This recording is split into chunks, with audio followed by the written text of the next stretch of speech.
Warning, this guide features early strats. Better strats can and will be discovered if they haven't already, so be mindful. Hi guys, and welcome to a Hector lecture guide to the fight M5S. This is Dancing Green. For this fight, you're going to need light parties. I have Group 1 prioritized northwest and Group 2 prioritized southeast. You're also going to need color partners. I have tanks pair with ranged, as when you're doing color partners, it's best to have a ranged and a melee paired together, as you often need to spread from each other. And finally, I have fan spreads. I'm doing supports north, DPS south, range, melee, melee, range. The fight begins with Deep Cut. This is a cleaving tank buster that targets the top two players in aggro. Make sure both tanks start with tank stance on and have your off tank shirk shortly into the fight. Make sure to mitigate this. Afterwards, you either get flip to A side or flip to B side. Both of these are respectively storing a mechanic for later. Flip to A side stores roll stacks. Flip to B side is storing light parties. I'll show flip to A side first. This gets stored for later, and then the boss will cast either 2, 3, or 4 snap twist and drop the needle. This will use up the stored mechanic. So we're going to dodge the half arena cleaves, very similar to what we saw in normal mode. 2 snap is 2 attacks before you need to dodge. And then for roll stacks, we have 1 hit that's targeted towards tanks, 1 towards healers, and 1 towards DPS. So we have tanks north, DPS south, healers east or west. The boss will now cast the other flip 2 mechanic, so this time they're going to store light parties in, and they'll immediately do another random snap twist. Here we get a 4 snap twist. So after 4 hits, the group dodges across, and we have Group 1 north, Group 2 south to take the light party stacks. The boss will cast Celebrate Good Times, which is a raid-wide. We now get Disco Infernal. This is more raid-wide damage, and leads us into what is probably the most complicated mechanic in the fight. When the cast finishes, you're going to see both the spotlights and the floor tiles that you'll recognize from normal mode, and these will both move similar to how they did in normal mode. You're also going to see that we have a bunch of debuffs. One roll will have the short timer, and one roll will have the long timer. This debuff requires you to be stood in a spotlight when it expires, and you have to have your own spotlight. No sharing allowed. We need to make sure that everybody goes to their own spotlight and doesn't accidentally go to the same one, so I'm using an east-west priority to force people to go to different spotlights. In this case, Group 1, range, you're always going to soak over on the west side, one of these two, and Group 1, west side, and always one that's in melee range. Group 2 will do the same, but on the east side. Now, with all the spotlights and the tiles moving, it can be really tricky to figure out which one is going to be safe right as your debuff expires. So here's a trick. This will allow you to figure out where you're going to soak your spotlights as soon as the spotlights appear. Let's do this for Group 1 first. Ranged. Look at the 2 tiles that could potentially be where you soak your spotlight. One of these is currently unsafe. That's the correct one. In this case, 2 and 4 would be where range would do their soaks, and that will be for both the short debuff timer and the long debuff timer. For melees, Group 1, we'll look at the west side of the melee section of the boss. Find the spotlight that is currently unsafe. That tile, as well as the one diagonal from it in the same corner, those will be where the 2 melee Group 1 soaks happen. In this case, it's always going to be 1 and 3 for where the melee soaks are going to happen.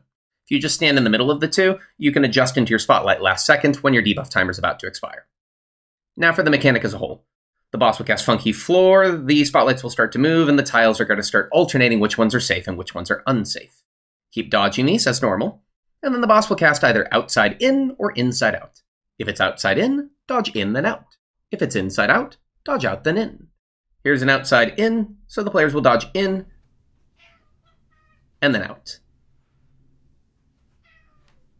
After dodging both of these, the boss will start to cast either a flip to A side or flip to B side, so make sure you note down which one has been saved for later. And now the first roll needs to think about cleansing their debuff. In this case, it's the DPS first. So the ranged are sliding towards 2 and 4, as that's what they spotted as safe early on. And the melees are sliding towards 1 and 3. Just as their debuff's about to fall off, DPS slide into their spotlight, and their debuff is cleansed. Afterwards, supports now need to do the same. The safe spotlight will be different for the melees, but in the same corner, while the healers are going to the same spot that the range did. Soak your spotlight to cleanse the debuff, and start to head towards the middle, because the boss is now casting another snap twist, and this is going to use the stored either light parties or roll stacks from earlier. Dodge it as we did before, and make sure you're either in light parties or roll stacks.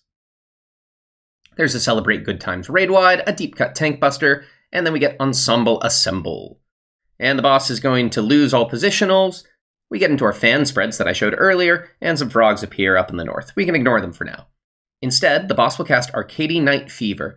This is going to be a constant repetition of outs followed by ins for 8 total hits. While it's going off, every time that there's an out or an in, one random player is going to get targeted with a cleave, in this case R2. That cleave will repeat one more time, so whichever player gets hit needs to slide away so that they don't get hit a second time. Because these cleaves are going to alternate DPS, then support, you're always safe to just slide onto a player of your own role, as the next cleave is definitely not going to hit them. Just remember, after that, to slide back to your original position. And continue the out and in dodges every time that you get hit. Make sure you slide onto another player. This will continue until all 8 players have been hit by a cleave. Don't forget to dodge the final cleave to the side, even though there's no more ins and outs. Now, what you probably haven't noticed because you were too busy dodging, is that during this, every player was picking up a debuff, either alpha or beta, with a set timer. And the frogs in the north are starting to show the same pattern that they do in normal mode, with left and right cleaves. We're going to be doing these left and right cleaves and resolving our debuffs at the same time. For these debuffs, you need an alpha player and a beta player to stack together with the same timer. As when the debuff expires, if you're stacked with another player of the opposite debuff, then everything goes fine. If you don't, then you're going to get a spicy bleed. Healers, you can just pop extra mitigation and healing to allow people to survive through this, but to do this optimally, I assign specific positions for where each player is going to go based on their timer. As the boss casts Left Stance, players slide into the correct tile, and now you're going to do this entirely in the middle of your tile, just sliding left to right. Look at the frogs up in the north, and slide right and left when you need to. Every 2 cleaves, 2 of the players are going to get their debuff cleansed.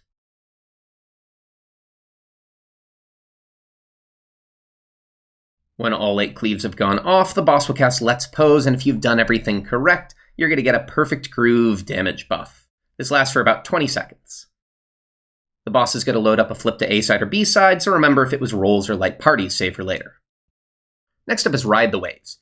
For this, get into your color quadrants, and then adjust into the 2 safe lanes that are created. Have your main tank pull the boss in the middle of the 2 safe lanes. During this, the boss is going to cast either quarter beats, which requires pairs, or eighth beats, which require spreads. I'll show quarter beats first. For this, we're already split into 4 corners by having 4 players in each lane. Whatever the boss casts first, they'll cast the other one second. So in this case, we get spreads now. So have your healers in range start to adjust away from the group. Continue to dodge the waves as they're going to continue coming down. And the boss will jump middle and cast either an outside in or inside out. Here you need to be in first, but be careful. Right here is when players like to jump into the middle and they get hit by the end of the wave. Take your time, go in the middle, or always come from the north side, as the waves will not ever be in the north half of the boss. After the in, dodge the out. You then get another snap twist and drop the needle, and this is going to be combined with whatever was saved earlier. In this case, we remembered it was roll stacks. We get another deep cut tank buster, we get another celebrate good times raid wide, and now we get Frogtourage. For this, have group 1 go northwest and group 2 go southeast. You're going to see these 2 sets of frogs, and these are going to make unsafe areas, just like they did in normal mode. The safe spots for the upcoming mechanic will either be north-south or east-west. To solve this, just follow 1 pair of frogs. In this case, follow the north-south frogs, and as they hit the wall, they turn away from north-south. This means north-south is safe. So what players are going to do is we're going to have group 1 adjust into north and group 2 adjust into south. But during it, the boss will again cast either quarter beats or eighth beats. For quarter beats, have your melees near to the boss and your range further away. For eighth beats, just have your players spread with supports left, DPS right, facing the boss. Showing the same thing, but if east-west had been the safe spots, here's what the spread positions would look like. We get another Disco Infernal cast, and we go into our color quadrants. Here, we're going to see that once again, 1 roll gets a short timer and 1 roll gets a long timer, and like before, you need to be in your own spotlight when this expires. We also have 4 frogs that have appeared middle and will cleave the nearest player. To solve this, simply have your long timer players get prepared to beta cleave at their color, and have the short timers go hop in the spotlight at their color. Watch as the spotlights move. The supports who have the short timer get into the spotlight, while the DPS are baiting the cleaves away from the spotlights. Another set of frogs appear in the middle, And because of this debuff here, the same player cannot bait 2 cleaves, so all we're going to do is now swap things. The DPS are going to hop in the spotlight at their color, and supports are going to bait the cleave away from the spotlight. The boss will then store up a flip to A side or flip to B side, and immediately use it, so you don't have to remember this one for long. Another raid wide, and then we get Ensemble Assemble 2. It's the same thing as the first one.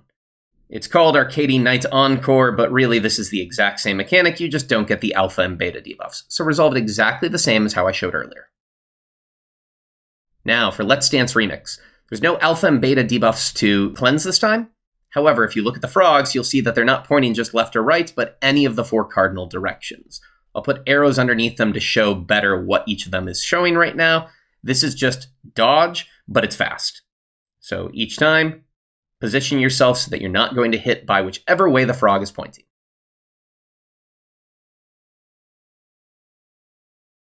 Just like before, if you do it all correct, let's pose, and you're going to get a perfect groove buff. Now we get another Frogtourage cast. 2 frogs are going to appear, and each of them is showing a half arena cleave. If I lay down what these AoEs will look like, you'll see that there's always going to be one cardinal that's safe from these. Look at each of the cleaves, find what cardinal is safe for both cleaves, and go to that cardinal.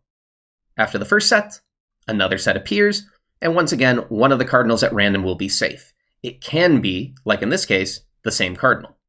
Finally, the boss does a do the hustle half arena cleave, and as long as you're paying attention, you can dodge this easily. Immediately get to your color pairs positions, as you're going to see the frogs start to move like they do in normal mode. They're going to either make inside or outside unsafe, leaving safe spots in the middle, north-south, or east-west. Here we've got safe spots north-south. We also see that there's 4 more of those frogs like we had before, and they cleave towards the nearest player. No debuffs this time, so I'm just going to have supports bait cleaves first. You just need 1 roll to do it. For this, supports are going to bait cleaves by being the nearest player to each frog, and they're going to aim it out towards the intercardinal. The DPS who are trying to hide are just going to hide in the middle north-south. This then repeats again. Because supports took the first baits, DPS will take the second baits. This time, the frogs have turned away, so they've left middle safe. As a result, we're going to have all of our supports who are trying not to bait stack up perfectly in the middle, and all the DPS are going to bait at their color quadrant, and they're going to aim out towards the safe cardinal. Finally, we get a Do the Hustle cast. This is just 3 cleaves all together, 2 from ads, 1 from the boss. The safe spot for this will always be north or south, so dodge towards that correct spot, and then slide away from the boss's cleave. Another deep cut tank buster, and we get 1 more funky floor, and I'm going to cover this briefly. If you do this in your color pairs, life's pretty simple. The only things that are going to happen during this are quarter beats for pairs, so you can do this at cardinals or wherever, and 8th beats for spread, so have your healers in range go out at your color. The full combo and mechanics during this is going to be a quarter or 8th beats, followed by an in-out combo, followed by the opposite of what you got before. There's going to be 2 raid wides, and then the boss will cast Frogtourage Finale. This will once again spawn the frogs in the north, but after a cast of High Energy Fever, if you've not killed the boss by this point in time, it's game over. Thank you for watching, hope you enjoyed.